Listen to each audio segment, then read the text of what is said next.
സമസ്ത കേരള ജമിയത്തുൽ ഉലമ മഹാരഥന്മാരായ പണ്ഡിതന്മാർ രൂപീകരിച്ചത് എന്തിനാണ്? അതിൻ്റെ ചില ഗുണവശങ്ങളാണ് ഇപ്പോഴും നമ്മൾ അനുഭവിച്ചുകൊണ്ടിരിക്കുന്നത്. മഹാനായ സുൽത്താനുൽ ഉലമ അതിൻ്റെ ഇന്നത്തെ ഏറ്റവും ടോപ്പിലുള്ള വക്താവാണ്.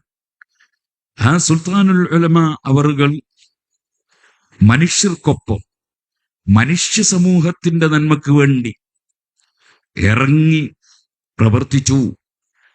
അതേപോലെ അതിനാവശ്യമുള്ള ആശയങ്ങൾ പറഞ്ഞു.